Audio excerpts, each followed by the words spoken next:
Hello and welcome to Macros with Mythili, our weekly program where we take a hard look at all the major macroeconomic issues and developments in the country and overseas. By that criterion, one issue that has clearly come center stage over the past few days is the sense of a looming crisis in agriculture. So much so that the PM felt compelled to use his latest Mann Ki Baat to address farmers. Though the immediate provocation was a furor over the proposed amendments to the Land Acquisition Act, there is no denying that the rural economy has lagged behind other sectors, and today there is a distinct signs of distress.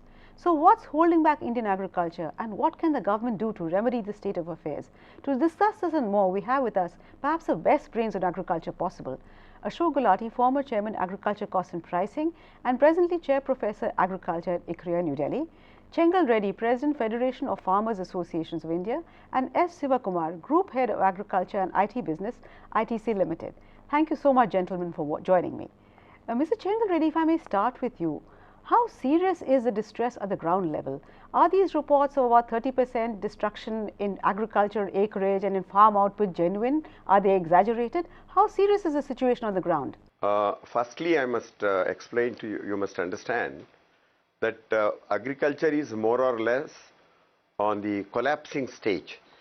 Please try to understand, agriculture is one aspect, that is in terms of producing rice and wheat, which normally most of our political leaders, administrators, intellectuals think, okay, there is no problem as far this is so-called food item is concerned, there is sufficient. But if you look at the farmers, the producer farmers of every commodity, including this rice and wheat, every one of them is in a serious distress because of various reasons. Firstly, I must tell you that in the last 40 years, it has been totally neglected. Right from day one, Indira Gandhi, when she came and realized that we have sufficient food stocks, no need to depend on Americans, then she started neglecting. Even after 1990 liberalization, if you see, Mr. Manmohan Singh gave all the credible assistance and encouragement to service and industry. But the same facilities are not extended to agriculture. Three major factors are very clear. Firstly, if you see in agriculture vis-a-vis industry and service, they allowed unlimited investments. I do not want to go into details whether it is black, white or yellow. They allowed all the investments to come into the industry and service sector. Second, they got the best technologies, whether it is airport, car or mobile or telephone or equipment, everything they got. And lastly, the entire industry and service sector were given enormous amount of market liberalization encouragement. If you take all the three vis-a-vis agriculture, all the three are put in a restrictions. There is, all the restrictions, the interstate movement, the export policies, they are all restricted. Everything is restricted. The reason is today, madam, is that the crisis of agriculture is the crisis of farmers. You must always, somehow it not happen in this country. Farmers is the crisis. Now, crisis of farmers, I will give you only 2, 3. Look at the crop losses yesterday. No, yes, I just wanted to ask you, how serious is the situation today? Mr. Reddy, if I could just ask you, yes, how serious is the situation on the ground today? We'll come to the issues later and the factors. Yes. How serious is Let me tell you now. How serious is the situation today? Okay. The situation in terms of farmers committing suicide, it is going unabated, number one. There is no stoppage of migration. There is no stoppage of malnutrition. And the productivity has totally stopped in almost in all the products. And the prices have come down in every product today. The production cost of sugar is 38 rupees. The selling cost is 28 rupees. And that is it. And then farmers, if you get an analysis of ground level, I can tell you today almost 15 to 20% of the farmland is vacant. People are not willing to cultivate. I mean, I can authentically tell you about Andhra and Telangana. But the rest of the country, I can also tell you that about 10 to 15% of the farming land is not being cultivated. Absolutely. And given an opportunity, farmers will all leave Let me just toss a question over to Ashok. Ashok, Mr. Chengal Reddy just spoke about the growing distress in agriculture. And the fact is that even as advanced estimates for GDP growth place this year's GDP growth at 7.4%, agriculture is expected to grow only at 1.1%. Why is it the sector that accounts for 52% of the workforce and supports a much larger section of the population actually and is so closely linked with food security? Why is it that it has been neglected so grossly by successive governments over the years? You know, that's a paradox that we have to live with, which all the world over in developing countries is called the urban bias in policy making. you can expect today, and you are saying India is almost shining or the fastest growing economy or second fastest, whatever the way you want to turn it. But if agriculture is growing at 1.1% this year, although it was a drought in the Kharif which the government did not declare it, and now the unseasonal rains, I doubt whether we will get 1.1%. It may be almost zero, if not negative, because this 1.1 was before the unseasonal rains really hit the crops. But Ashok, that's only last year that you had almost a drought year, and now you're having unseasonal rains. But if you look at the trend rate of growth also, agriculture traditionally has lagged the trend rate of growth of the other sectors. Why is that so? Yeah, sure. It has gone up and down. If you look from 1991 onwards, when the reform started, till this year, you get an overall rate of growth of about 3.3, 3.4% per annum. The target always was 4%. So you are underperforming. There have been years when there is a bull run and prosperity has come. And I would say from 2000, roughly 5, 6, 7 onwards, up to 11, 12 or so, there was a bull run in global prices, farmers' incomes increased, the wage rates increased, farm mechanization started off. But after that, there has been a lull, and the last 3 years, 12, 13, 13, 14, 14, 15, the average growth rate in agriculture is going to be less than 2%. Now, that is a cause of worry. Now, if it was just an aberration, now the investments as a percentage of agriculture, which were on the rise and had gone almost beyond 20% of the agriculture GDP, have come down to about 14.5, 14.6%. So this is the downward swing, and how long it will last, because the bull run of the global prices and domestic prices seems to have suddenly collapsed. Absolutely. But let me toss that question over to Mr. Sivakumar and ask him. Mr. Sivakumar, as a corporate, with a huge exposure to agriculture, we hear reports of tractor sales coming down, two-wheeler sales coming down. Well, how do you see the Indian agriculture scenario today? So I think we are in a critical transition stage in agriculture, to my mind. Traditionally, we had production-driven supply chains led by government, which was managing, so to say, the agriculture sector. I think today we are looking at demand-driven value chains that must drive in view of change in new consumer needs for variety, quality, taste, convenience, and so on. So I think we are still dealing with tomorrow's opportunities, today's challenges, with yesterday's institutions, technologies, or mindsets. I think managing this transition has not been as demanded by the new situation, and consequently we are landing up with this underperformance relative to potential that we have in Indian agriculture. Whether it's technology in terms of how do you make your seeds drought resilient. Okay. Yeah, no, I think it is. If you look at farmers' income, as Mr. Chengal Reddy has already stated, I think it's a really serious issue. No farmer would want to get his son or daughter into agriculture in the next generation. What can be more serious than this? And consumer needs are not getting fulfilled in terms of all this variety and quality. Well, I'm afraid I'll have to interrupt you at this point because we have to slip into a very short break. But please do stay with us. We'll be back very soon.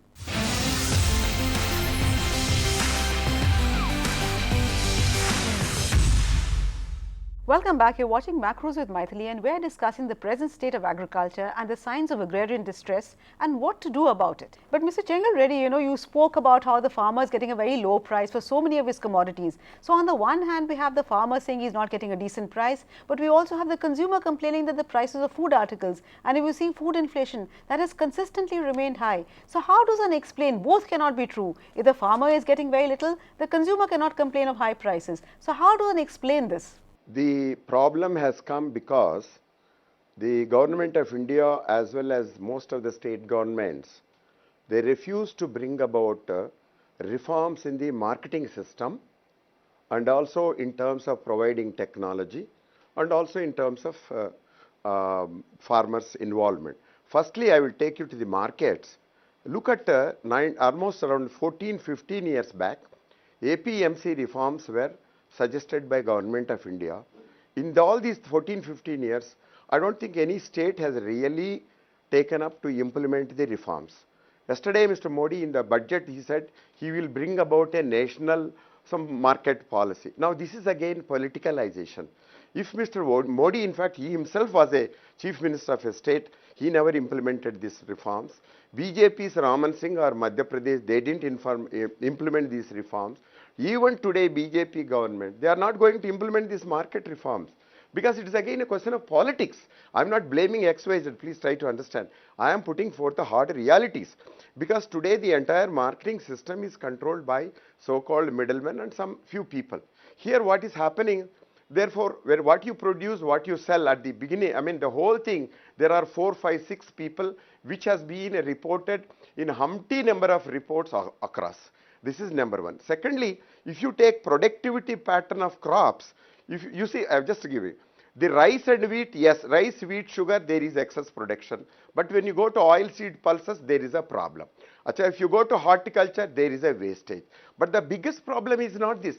The biggest problem is 80 million hectares comprising of 60% of Indian farming under rain-fed condition, which is the productivity is very low, the investments low and the returns low. Everything is bad in those areas. Now, if you see the last 25 years, the government of India, irrespective who was the prime minister or a party, none of them have come up with a comprehensive policy to deal with in a holistic manner.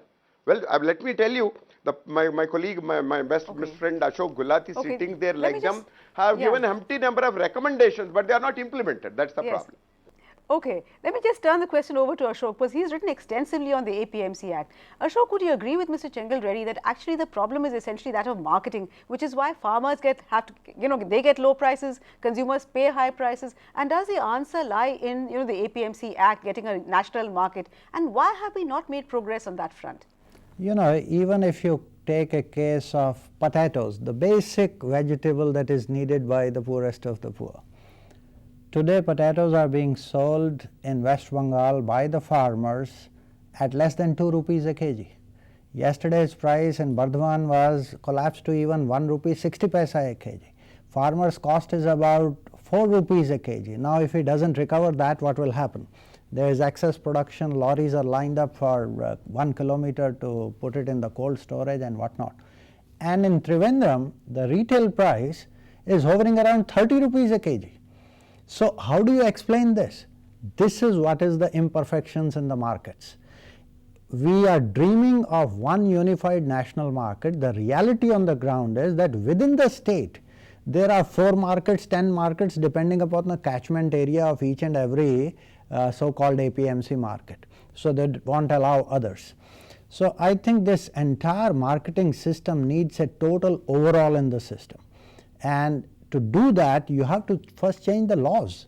The APMC, so any person should be ready to buy directly from the farmers groups.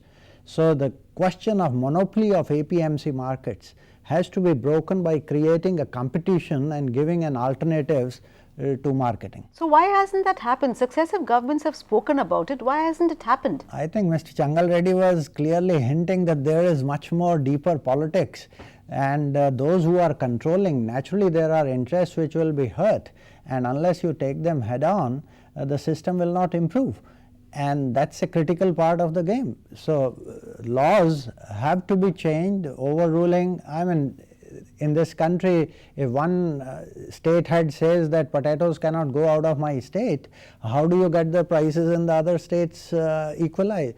So, I think we have to think deeply into that. Government is very much thinking in that direction. They have set up, in fact, an expert committee to look into this, but committees are not going to help much unless political leadership bites the bullet. Okay, now let me ask Mr. Sivakumar, as a corporate who's at the receiving end of all government's laws, I mean, how can you let go of an arbitrage opportunity, potatoes for 2 rupees a kilo in West Bengal, 30 rupees, 20 rupees in Trivandrum? Why are corporates just keeping quiet about this? How do you see the entire APMC reform?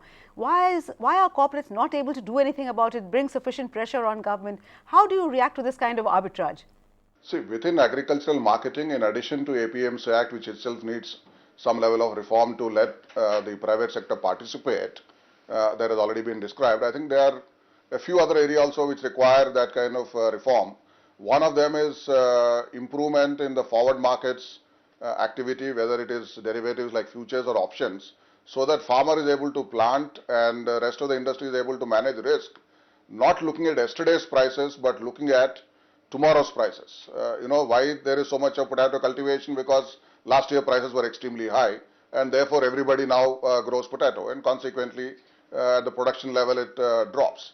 And then in addition to APMC and Forward Contracts Regulation Act, you have the issue of Essential Commodities Act. When the prices are rising in one market and are lower in one market, making use of the Essential Commodities Act, if certain states say that I don't let it pass beyond the borders of my state, obviously there is nothing that the rest of the supply chain can do anything about it. So I think all of these different areas need to be tackled together, rather than just saying that I will tweak some rule somewhere and tweak another somewhere else, because then the expected result is still not going to come in, because one can't operate in an integrated manner in a national unified market across different seasons or in terms of value addition. Food processing is one area which can really help in cutting down the perishable commodity losses, but it has its own limitations in terms of how the taxation is making it unaffordable. Consumer as it is has a preference for fresh food. On top of that, you put a lot of taxes on processed food, saying that it is a rich man's food, then obviously it's not going to become popular and affordable, and consequently what is produced now, it becomes perishable, and that adds to the cost. So in terms of making both consumer price as well as farmer price meet, there are obviously the wastage that needs to be dealt with. There is improved productivity which is required, as well as alignment of quality. You produce what the consumer seeks than just produce because yesterday some product's price was higher. I think all of this requires certain market institution reform. I think there have been a fair amount of representations and continued advocacy from the private sector through various industry fora, the committees that Ashok just talked about, the Agriculture Marketing Committee. There's been some interaction, and hopefully it will be pressed forward at this point of time. Obviously there is some change, but for every 2 steps forward we take 1 step back. Consequently there's not enough progress. Well, I'm afraid I'll have to interrupt you at this point because we have to slip into a very short break, but please do stay with us. We'll be back very soon.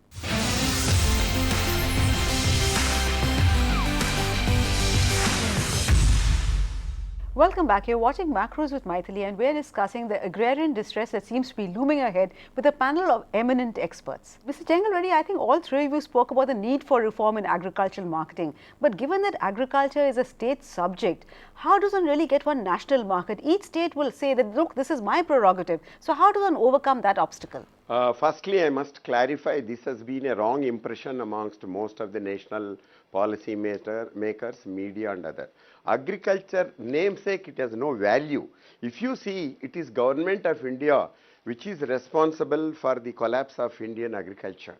Because if you are the Minister of Finance deals with banking, crop insurance, risk mitigation. The entire research is done by Department of ICR.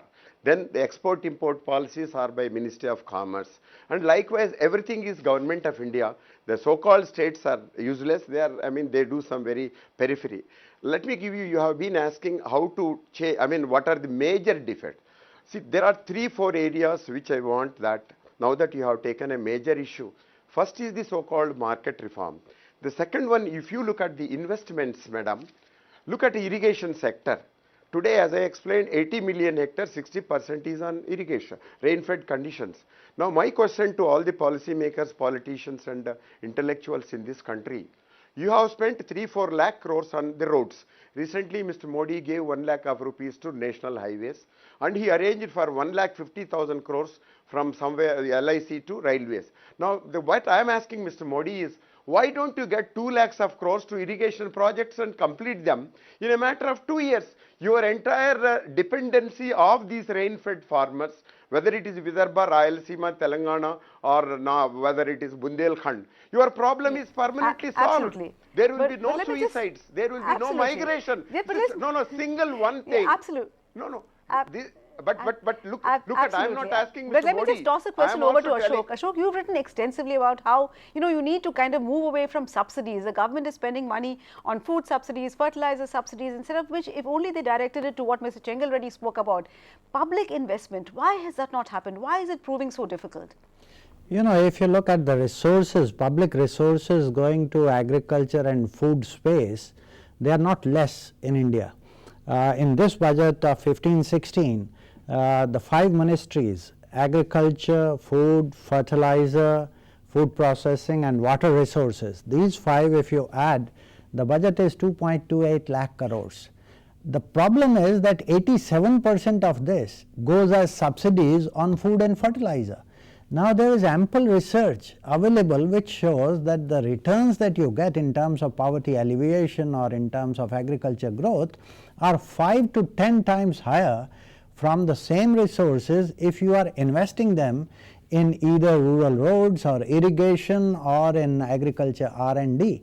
But you are putting all the resources, much of the resources in subsidies. So this is like putting the cart before the horse. So how do you expect the agriculture growth to be 4%? I feel the potential is even more than 5%. But we have to change this from subsidy regime to an investment regime. And then, as Mr. Chengal Reddy is saying, there would be no suicides and the farmers will be much happier. Just on irrigation, we looked at, if you have to complete the ongoing projects, and Prime Minister Modi has given this promise to the country that every farmer will have irrigation by 2022. We worked out roughly how much investment would be needed. It's more than 3 lakh crores. Now, how much are you putting in? If you look at the last budget, the central 9,000 was budgeted and only 3,600 or so was spent. So we are not giving enough attention. And last point on irrigation I would like to flag, Maharashtra was very much in news because most of the farmer suicides take place in Vidarbha region. It's less than 5% irrigation. I looked at the last 10 years data that we could get. Maharashtra spent 64,000 crores on irrigation, but the irrigation did not increase. So where that is going, what is happening, it is a thin spreading amongst, it's a 20-year lag, or what is happening there.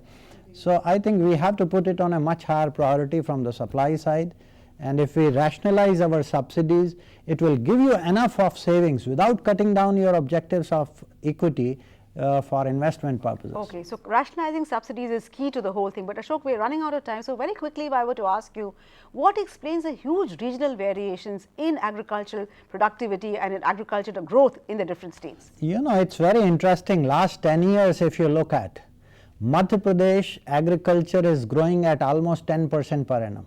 You look at Gujarat, it was growing at 9.6% per annum. This is agriculture. And these states were never known. Yeah, absolutely. Chhattisgarh. So very quickly, what explains, why have they such success stories? Some states who put this on a high priority, and this goes to the political economy. Good harvest. You look at the 3 chief ministers who are brought back 3 times, BJP. Gujarat was one, Madhya Pradesh is another, Chhattisgarh is another. All the 3 states, agriculture was growing for 10 years on an average at more than 7 or 8% per annum. Now, this, I think Prime Minister knows it very well. His model of Gujarat was not just corporates, it was also 9 to 10% growth in agriculture.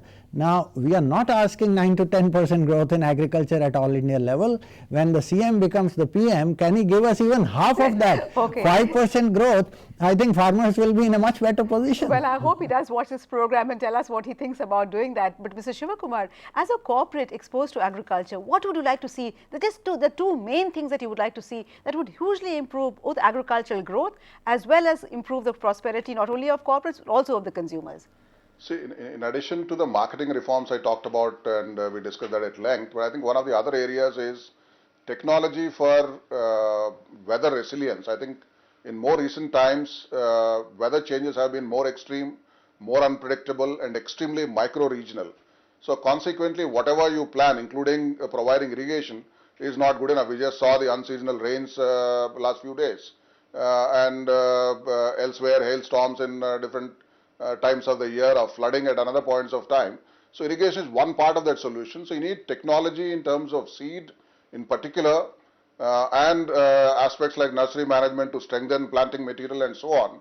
And that requires a technology policy for seed and planting material in a manner that you have more drought resilient. There is obviously a big controversy on transgenic, but certainly one can look at things like intragenic and cisgenic, which can deal with some of these kind of issues which are somewhere in between, and then continue research and pursue other modes so that you make the agriculture more weatherproof. That certainly is going to be an important policy shift also that is required. Well, clearly, there's a long list of things that the government really needs to do: marketing, investment, the right kind of subsidies, rationalization. So there are a whole host of things that the government does do. Most important of all, you have to bring agriculture once again to center stage. With that, we come to the end of this program. Thank you so much, Ashok, Mr. Sivakumar, as well as Mr. Chengal Reddy. I know you want to say something more, Dr. Reddy, but we really ran out of time. Thank you so much for being with us. Thank you also for watching, but we'll be back next week with yet another edition of Macros with Mythili. Till then, it's thank you and goodbye from all of us at ET Now.